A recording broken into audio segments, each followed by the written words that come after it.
Welcome to Power Up with NSA North Texas, a show about finding, hearing, and maximizing valuable insights from some of the world's leading business and lifestyle speakers.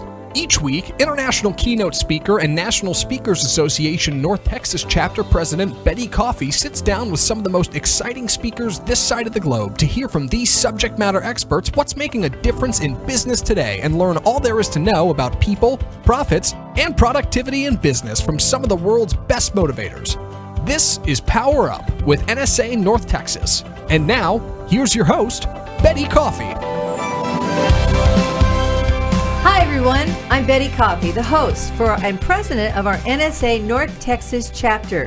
NSA is the National Speakers Association, and it is the premier organization for professional speakers. Our members reach audiences as authors, coaches, consultants, trainers, educators, and motivators, and we do that every day. This show really centers on the opportunity, going to give you the opportunity to hear some of the most important topics that organizations are concerned about today, cutting edge topics, and what are some of the issues and messages that your people in your organizations want to hear about and know and conquer. And our subject matter experts from NSA North Texas are the subject matter experts on those questions. And so I'm so excited today. My guest is Ms. Courtney Ramsey. Hello, Courtney. Hello. Welcome to the show. I'm thrilled to have you. Thank you for having me. Courtney is a powerhouse in the training arena. She has over 15 years of experience in corporate learning and development and in human resources. And she knows all about changing behaviors, which everybody's doing on a daily basis. Her keynotes and training programs impact business results and inspire audiences every day. Courtney has trained over 20,000 associates in leadership, business management, conflict resolution, effective communication, and operations. She has helped companies like JCPenney and Zelle Corporation, and she's helped them save millions of dollars. Speaking personally about Courtney, she's a professional member of our own NSA, National Speakers Association North Texas chapter, and she's been the dean of our NSA North Texas Academy for the last few years. And in October, we wanted a more refreshing curriculum and academy, better than any of the other chapters, I'll say. And she and I met, and she has been fantastic. She created an entire curriculum for our National Speakers Association, and she did it phenomenally. And it's been one of the most successful curriculums we've ever had in our chapter. So I know that I've had real time-on experience with Courtney, and she's been fantastic. She creates and facilitates phenomenal programs. And her topic today is Quit Hitting the Snooze on Employee Retention and Engagement. And I love that. Quit hitting the snooze. I'm going to find out more from Courtney on that. She teaches easy ways anyone can overcome the snooze habit and have higher engagement and retention. Mm-hmm. So, Miss Courtney, I'm so happy to have you here today. Oh, thank you so much. I'm happy to be here. It's great to have you. You have a lot of experience in the corporate world. I do. Especially in training and development. How does that set you apart from other speakers? You know, I think the biggest thing, Betty, is I always look at everything through a trainer's eye. And that means I'm looking for how can I change the behaviors and how can I address the root cause of a problem. Mm-hmm.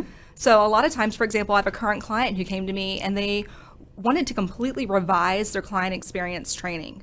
But when I got in there and started digging and asking why things weren't working, I found that training itself, the one they already had created, was actually just fine.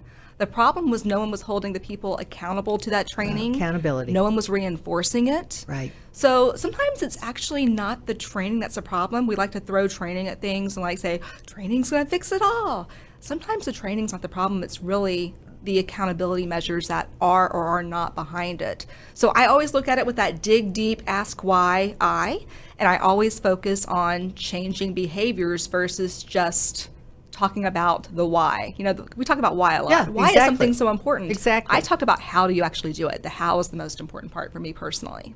So you really get underneath it, and you put a lot of muscle into it, which I just love. I don't like to just throw training. You can waste a lot of money throwing training at things and just hoping it sticks. And people's productivity and their time, which is our most important asset these days. Absolutely. people, I've noticed throughout my years that a lot of people will go to conferences or training seminars and they're like, this is a waste of time. I know. And they're multitasking or they're thinking about something else and they're really not getting anything out of it. And it's not productive for them, and it's very, very bad for a company because they're spending a lot of money. Well, a lot of those conferences do exactly what we were just talking about. They talk about the why, and you leave super motivated knowing why you should change something, but they don't give you the how. Exactly. And that really annoys me personally. I'm always looking for, well, tell me how. How do I do this? Yeah, just don't leave me hanging. Yeah, I love exactly. that. Yeah, I hear you. So I love your catchphrase, and I want to know more about this. Quit hitting snooze. Yes. Quit hitting snooze. So tell me what that's all about, and I bet there's a story behind there. You know, there kind of is. I mean, me personally, I say the snooze button exists on more than just alarm clocks, right? We think it's just on our phones, like we have our phone or our old school alarm clock, but really the snooze button is all around us, and it's very seductive. I feel like we hit the snooze button anytime we avoid doing something that we know is really best for us personally. It's best for our family. It's best for our team at work. But we avoid it because it's uncomfortable. Good point. Or we avoid it because we're afraid of upsetting other people and having some conflict in our lives. There are just things we keep hitting the snooze button on. So that was never more apparent for me personally than when I worked in corporate America and I was promoted to my first true leadership position. Oh my gosh, Betty. I was so overwhelmed because I was that classic case of the fantastic independent individual contributor, right? Right. Who didn't really know how to be a leader, but was put in that position anyway, without the training, without the reinforcement to go into it. That happens so much today. It happens every day. It's frightening. Keep going. Well, but it's annoying, right? Because it shouldn't happen. We should really do better for our people at work. But I was put in this position, and I found myself fighting all these fires. At least that's what I call it. I've heard people say whack-a-mole, right? You know, these things that come up that are important and urgent throughout the day, and you don't put emphasis on the things that matter, that really engage and retain your talent, your people, because you're too busy putting out fires over here, going to meetings, being on conference calls, getting an expense report done. And oh, by the way, you meant to have that tough conversation with your coworker 3 weeks ago, and now you're going on 5 weeks, and it's still an issue, right? Because you're hitting snooze on it. Lost the effectiveness because you didn't act right away. Yeah, so that really started, you know, I'm like, I'm snoozing on things. Like, I really need to prioritize these things. And I started talking to a couple of friends at work about that same thing. I even said the snooze thing, and they all just lit up. Like, oh my God, that's it. I hit snooze on everything. And it wasn't just professional, it was personal too. Like, you hit snooze on going to the gym or changing your diet for the better. Yes. There's so many things that snooze analogy works with. And that's when I knew I had something that really resonated with an audience. And I decided to go with that as my kind of umbrella theme, if you will. I love that because it's very, very relatable and it makes sense. And we hit snooze way too often. In every aspect of our life. I love that. We that. really do. So tell me about some of the problems in organizations that you've encountered and some of the problems that you've been able to solve in really penetrating a company, getting in there, getting them off the snooze button. Right. How have you helped them? You know, the thing that we just talked about is the thing that I feel very passionate about trying to help and solve. So it kills me when I see people who are fantastic individual contributors being promoted up without that leadership training. So one aspect is when I go into companies who have those leaders who are they're spinning, they're drowning, they're overwhelmed.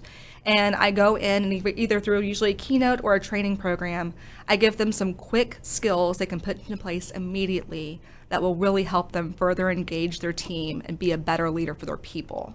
And I try to just make it simple. I kind of say, like, I'm the Cliff Notes for a leader, right? I just give you what you need to know right now. Let's focus on that. We can go deeper later, but for right now, here you go.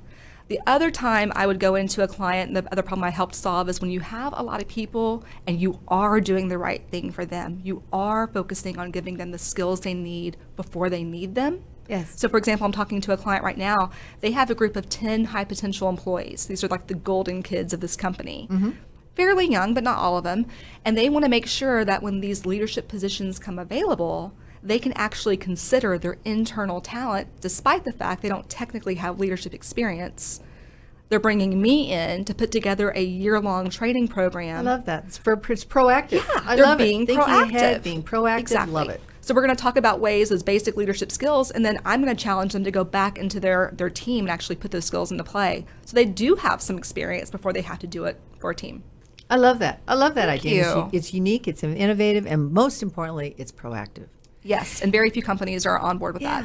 So tell me, what's your typical client? Who is your typical client for both your keynotes and your training? As you do a keynote and you move into an organization, you work with them on their training and learning objectives. Who are your typical clients? You know, it's interesting. Sometimes they're very different and sometimes they're very much the same because I kind of have two unique sides to my business. So I have the keynoting and the training facilitation side, or, for conferences, breakouts, things like that. And those are usually going to be associations that have a leadership aspect. Maybe it's a leadership conference they're bringing people into, and they want to, again, give their people some good leadership skills to take home with them. It also could be a corporate client who comes in, maybe, for example, I have a lot of retail background. I love working with retail leaders who are just out there on the front lines, dealing with clients every day, dealing with their people, putting out those fires. As we said, I totally get retail because of my experience with Penny's and Zales and Neiman's and things like that. So when you have a sales conference, you bring in your store managers, you're bringing in your store leaders. Those are the kind of people that I really love to speak to for the training and the keynoting side. Now, the other side of my business is actually training consulting and development of training, like you talked about with our academy program. Yes, right? Yes, you were fantastic on that. Thank you. You're just, it's been the best. I would hold it up against any other of our NSA training programs in the different chapters. Well, I appreciate that. It's been fantastic. I love putting together things that really build upon each You other. got us off our snooze. Well, there you go. We were See? There we snoozing. go. We were snoozing on the current program. Yeah. So those people will bring me in, and for those business needs, they identify and say, okay, maybe we don't have a client experience program. I need you to build one from scratch. I'm actually doing that for a client right now. Or it's like the one I talked about. You have something, you think it's not working. I'm going to bring you in to analyze why it's not working and help me fix it. So it's a lot of training development side too. And again, that's usually corporations or small businesses that maybe have a training team, but they're small and they are overwhelmed and there's too much workload for them to take on their own. Yes. Or what I'm seeing more often, I think we've talked about this before, there's a lot of companies who realize the value of training, but also realize they don't have a need for it 24/7, So and they contract it all out. They outsource. I'm your girl for that. Perfect. Perfect. Have you noticed, are companies doing more training or less training? Are they putting enough emphasis on the training, especially with our younger workforce? Have you noticed a change there? Personally, you read a lot about millennials and even Gen X, and now, the upcoming generation, Gen Z. I don't think they're putting enough training emphasis for what people really want. When you look at the stats out there, people come to work for corporations that they believe are going to truly develop them and invest in them for their career. Yes. And like it or not, people still like that high-touch instructor-led aspect. They really like that. But they also like the just-in-time training. So having your cell phone available and being able to pull something up as you need it. Being able to watch that video that's maybe 3 minutes or less right in the moment. All that's really important too. So I think some companies are doing a fantastic job. Others, unfortunately, it's like marketing. It's one of the first things that gets cut. Yes, true. When the budget gets tight. Yes. And that's really unfortunate because if you're talking about engagement and retention, as soon as you cut things like that, your employees look at it like, oh, you don't care about me. You don't want me to be successful here. I'm going to go somewhere that does care about me. Good point. Good point. Okay, so talk to me also about incorporating crowdsourcing with some of your training programs. How do you do that? Yeah. What is crowdsourcing? Let's talk about that first. You can Google it and people will tell you 1,000 different things. For me personally, the way I look at it is I like to use my audience and find out what they want to hear so I can customize my content to them. So for example, I did a recent keynote where the first part of the keynote was me talking about some of the most common things people snooze on at work. So we talked about tough conversations. We talked about not being authentic, like wearing a mask at work. We talked about not breaking out the status quo, things like that, where you get stuck in a rut and you're a little too scared to step out of that and do things differently.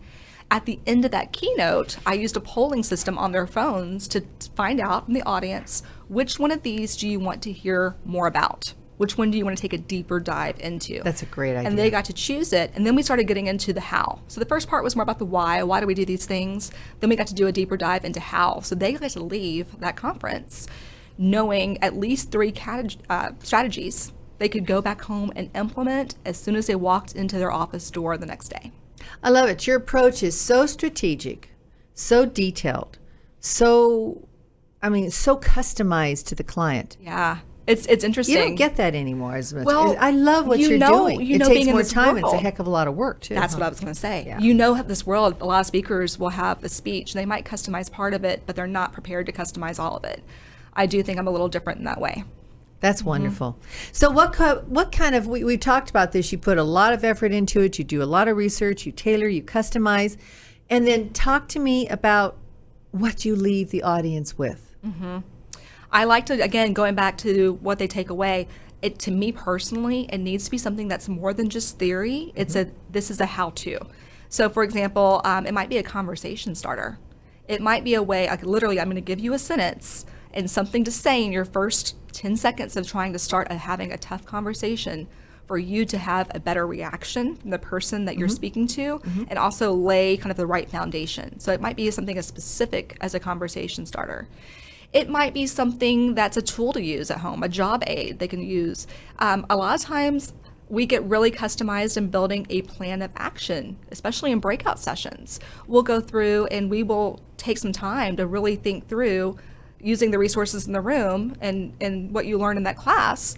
What do you need to do as a plan of action so when they go home, there is actually something for them to start implementing in place? That's right. And you did that with our own NSA North Texas training program. Absolutely. In our academy. Boy, yeah. at every one of those sessions, we had a plan of action. We knew what people were going to be doing. They knew what they needed to do. They knew their were given homework the for sure. information. It was fantastic. And everyone's different, so that allows them to really customize it again to their experience and their needs. And as an example, just this past weekend, we had the NSA National Speakers Association North Texas chapter showcase, speaker showcase, which is like the culmination of the graduation for those speakers. Oh my gosh, the level that we have coming out of the academy is fantastic. Right. And yeah, we've got some great people, but a lot of it was because of a great program. Well, thank you. And they worked really hard. And I do think, we gave them the resources they needed, but more importantly, we told them how to put it into play. Exactly. I love that. Okay, so you were in corporate America a long time, and I know a lot of your clients are top companies here in the Dallas Metroplex and across the United States. You are no stranger to having tough conversations. Right. Talk to me about those tough conversations. What are companies experiencing now in the workplace, and what are some more of the popular topics? So tough conversations is definitely one of them. I have an actual training class on this. We call it Real Talk for Real Results. Love it. I mean, because really, if you want results, you're going to have the tough conversations. And a tough conversation isn't always just about conflict. Sometimes it's like asking for the raise, right? That's still a tough conversation that gets people really riled up. That's a big one out there. What do I do? Yeah. So, giving feedback to an employee, addressing a conflict with a coworker, all those things are so important because really, whether you're an independent contributor or you're a leader of people, it all boils down to your communication and whether or not you're actually communicating well and effectively. So a lot of the most popular topics that I do, I try to build upon. So we might start with talking about communication styles and talking about how to flex those styles for more impact and more influence, right? It's not all about you. You're looking at the person you're talking to and how to have an effective Exactly. If I can read you better and say, okay, this is how I need to talk to Betty, but this is how I need to talk to Zach, right? True. Whatever it might be. And then we build on that. So but now that you know about identifying a communication style, now we can talk about having a tough conversation. Based on that, we're going to build on. Now we can talk about how to delegate more. Now we can talk about how to give feedback more. So yes, I mean, when it comes down to it, it all boils down to conversations. And I would say at least, depending on the study you look at, 90% of leaders of people avoid tough conversations. Oh yeah. It's just, we all hate totally it. It's just agree human with nature. But I love how you're going deep. There's a lot of depth into your programs, into your approach with clients. That's very, very valuable. So what can I expect if I go to and I participate in one of your training conferences? What am I going to be able to take away from? How will I learn from it? Well, the one thing you can expect is hopefully to hear more of you and the other peers in that class and that keynote talking just as much as you're hearing me. I strongly believe in a very interactive and experiential training environment. That's the best. It is. And that's, no one likes to be lectured. I mean, think back to college or high school. That was never fun. And I find that the more interactive I can make it, so it gets some good conversations going, get some good brainstorming going, using your peers to bounce ideas off of and resolve your problems, but also using the experience of the room. I mean, really, it's not unusual for the people in my rooms to have 10, 20, 30 years of leadership experience.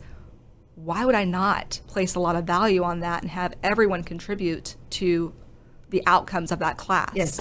So yeah, highly experiential, highly interactive, lots of activities. I try to do at tell me least about some of those. My rule of thumb when I'm designing a training class is I try to put in one sort of question and answer quick thing every 10 minutes and one major activity that takes, 5 minutes to an hour every 20 to 30 minutes. So you're never just hearing straight Courtney talk at you, Courtney talk at you, Courtney talk at you some more. Love it. Right? Love it. I'm participating You in are things. participating I've got fully. activities. We're up, we're moving around the room, especially important for my retail people who are on their feet 24/7. They're used and to it it. kills them to sit for more than an hour straight. Yes. Yes. And I So, think you highly also, interactive. I think in a couple of the things that I attended where you were teaching, you also give shout outs. Mm-hmm. And if there's a question or something comes up, you have people being interactive, going out to Google. Absolutely. Looking something out. Absolutely. Yeah. To me, there's a lot of speakers out there look at the cell phone like it's their enemy. It's not your enemy. Just find a way to use it interactively in your class or in your keynote. I love using some interactive polling software called Poll Everywhere, so shout out to them. I really love using Google. I mean, you might not have the answer. Go Google it. Because first of all, it's a People great are going to do that place. anyway. They're going to do it anyway. And if you're going to be on Facebook or Insta, let's just have you do something interactive that's going to contribute to the class. Perfect. Yeah. So as our final question, what can people expect when they start working with you? What's the process of starting to work with you? How does that happen? What can they expect as they contact you? So really, in general, for training, whether it's consulting work or for a keynote or for a breakout, whatever it might be, I'm going to do my research first. Like, I'm not the person that's typically going to walk in and just say, this is my one-size-fits-all product. I'm someone who wants to come in and talk to your people. I want to find out more about your outcomes that you expect. Like, what's a home run for you? What do you want to see in terms of behaviors changed? Because that's how I know how to start designing into the content I need for your specific business. So lots of preparation, lots of questions along the way. Someone who's easy to work with. I mean, you are looking at someone who worked for corporations who didn't hire people like you and me, Betty, quite frankly. It's true. They were internal employees and they were on salary, and you did it all. So It's you true. created I the remember those content, days. Yes. you delivered the content, you stuffed the binders, you made the copies. So I'm used to doing all that workload on my own, so I'm pretty low maintenance. And the biggest thing I think is I'm just highly flexible to You their are. needs. Yeah, I'll roll with it. Yeah, no big deal. I think we have found you to be incredibly flexible, incredibly competent, Thank you. reliable, engaged, knowledgeable, experienced, and with lots of energy. Thank you. You really do. You have lots of energy. And the most important thing is you follow up. I do. Yeah. I also love that. You want to Yeah. know when she has left a training environment, she'll follow up a week, Yeah. 2 weeks later, just to see how things are going, what hit the mark, what else needs to be done. You Right. got a committed partner. And as much That's as I what you are. can, I build those things into what I'm offering too. So I put together packages recently that we're going to have Zoom calls. You have the training in, say, January, the Zoom calls in February. We're going to talk about what you've been doing, what you haven't been doing. Let's Yes. get back on that. I like to give my managers, like, let's say you're the manager, you send me to a training class. I'm going to come back with a guide for you to help hold me accountable, because you probably didn't get the luxury of going to that same class. That doesn't mean we can't update you on some Right. things to look for. It's a good idea. Right? Good idea. Because otherwise, when you know how training is, you Yes. get real excited when you're there, and then it just sinks into the Sinks in. ground, and you never can't see let it that. again. And I love that you're doing the follow up with the manager and everything Yeah, else. I for love sure. it. Okay, you have a book. I do so have a book. tell me about your book, and let our audience know what's in it and how they can get it. So Okay. share your genius. So the book is called Share Your Genius, 35 Tips to Create Training That Transforms. And, I really wrote this book for people like myself really not people like myself, people like you and me know, Betty, in NSA. People who have a great area of expertise and want to share that with the world, but they're not completely sure how to put that in a training workshop format or maybe an e-learning format. Because we all know it's not just about the keynote. If you really want your ideas to stick, you got to take it a lot deeper. So it's really meant for that in mind, and it's meant for people who don't have time to take an online instructional design course, or maybe they don't have the money to find someone to go pay it to do it for them, right? Exactly. So this is designed to be a really quick read, just walk you through every step in the process, give you about 2 minutes worth of input so you can get started. But it's also great for people who are just in HR, because there's lots of HR generalists out there who are not trainers per se. But guess what? They're being asked to create training and deliver it too. It's like, where do I go? Where do I go? Who do Where's I hire? the book? Oh, that's right. We have no budget. I can't hire anyone. Well, this book will help you with that. And it's available on Amazon. I love it. I was about to ask, how do our audience Everything's find on it? Amazon. It's on Amazon. There you go. Everything's there. Now, tell people how they can get in contact with you. Your email?